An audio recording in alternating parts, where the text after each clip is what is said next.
can't get no sleep.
Can't get no sleep.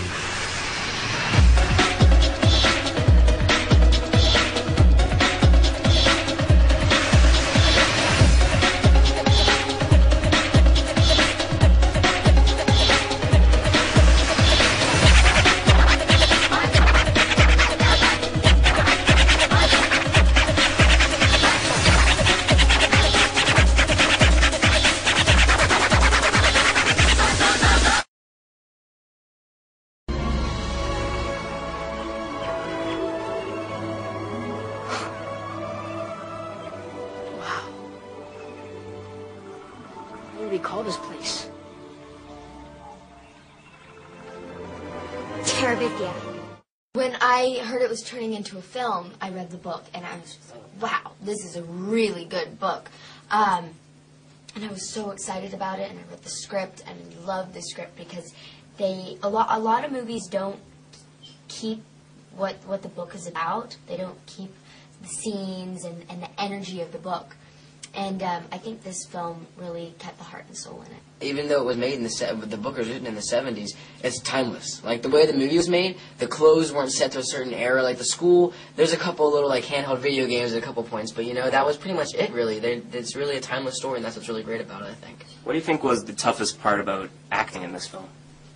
There were quite a few times where we had to use CG things, and there's a lot of blue screen and green screen work with the creatures in Terabithia, and we had to imagine, like, there's this giant troll chasing us, and we're running on this treadmill, and we have to pretend like we're getting chased by this thing, looking back and screaming, and it's just a blue screen with a pink dot on it. It wasn't that scary, so, you know, you really have to use your imagination. Yeah, and there were scenes, not to give anything away, but there were scenes where you really had to, you know, test your acting muscles. How tough were, you know, some of the more emotional scenes in this film? Oh, they were very tough.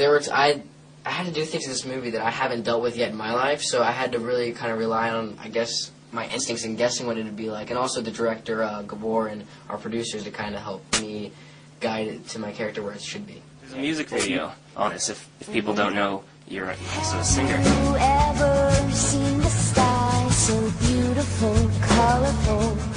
Did the producers and the directors realize that when they hired you, or were you shooting and you're like, hey, I could do a music video, you know?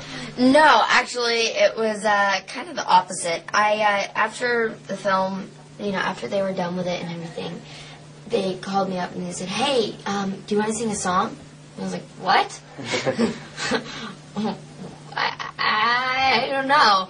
And so I did it, and it was a really good experience, and I had a lot of fun. And then they asked me to do a music video, and I was shocked at that as well. Okay, I mean, they've already sung the song, you might as well do a music video to go along with it. It was funny. I had no idea we were going to do it, and all of a sudden my mom's like, how is I get this? And I was like, what? I didn't know she sang. Yeah. I didn't know she's a singer. That was funny, because I was just like, oh, cool. Like, she's like, yeah, it's on Disney Channel now. She's running her music video. I was like, sweet, awesome. News to me. Hey, yeah. And the song actually did well. It was on top 100 hit on Billboard. What know. was your? I couldn't believe it. It was like number 32 or something. I was shocked. I started laughing because singing's great, but I really want to stick to acting. I love to act. And I started laughing so hard because I couldn't believe that my song was on the top 100. It just didn't, it's just, movies and everything that's going on is just so unreal, it feels. It's just so amazing and so cool, but just to have that as well was such a surprise and kind of a joy, too. Now, we had a contest on our website on adpop.com where people could send in questions, and we were going to choose 3 of them. They're going to get a prize pack with the DVD, which is in stores now, and a bunch of other stuff. I'm going to ask you those 3 questions. All right. We got about 600 questions sent in. Whoa. Yeah, some people said, what do you think about, is Paris Hilton's sentence fair? We didn't choose that one. And there were other weird ones, but a lot of them were very serious. A lot of them didn't have questions. They just sent in comments to compliment you guys. Oh, cool. So I can show you some of those after. But first question is from Katie. She says, if you were to work together again, what genre of film would you want to do, and why? That's a good question.